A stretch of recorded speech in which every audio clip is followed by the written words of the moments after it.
चक्कर माँ सब टूरा मन आवारा है।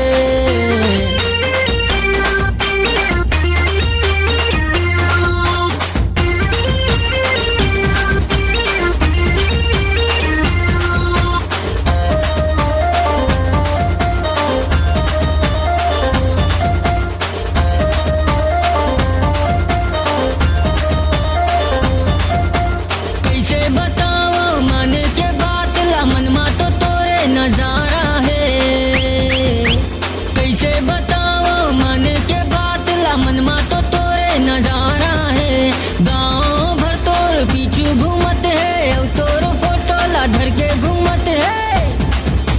गाँव भर तोर पीछू घूमत है और तोर फोटो ला धर के चूमत है। सबो जन तोरा पीछू आवारा है, तोरा पीछू पीछू पूरा पारा है। ही टूरी मन के चक्कर माँ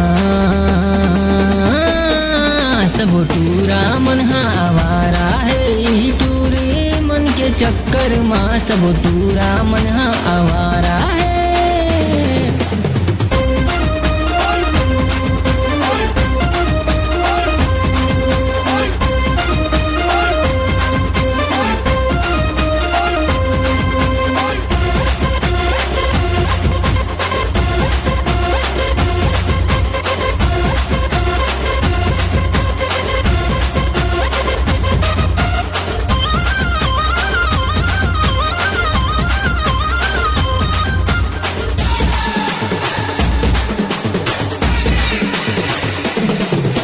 बदल गया जमाना सारा शहर के न जाने ये कैसे नजारा है।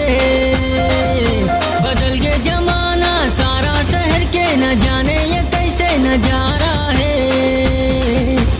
एक टूरी मन के पीछू पीछू घूमा तो पूरा पारा है। डीजे बजावे हो और बिहनिया और हल्ला गुल्ला के नारा है। बड़े बड़े मोबाइल धरे और सेल्फी लेवत पूरा पारा है। ई टूरी मन के चक्कर माँ सब टूरा मन आवारा है।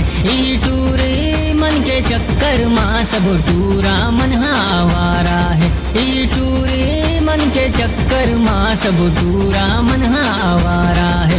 ई टूरी मन के चक्कर माँ सब टूरा मन आवारा है। ई टूरी मन के चक्कर माँ सब टूरा मन आवारा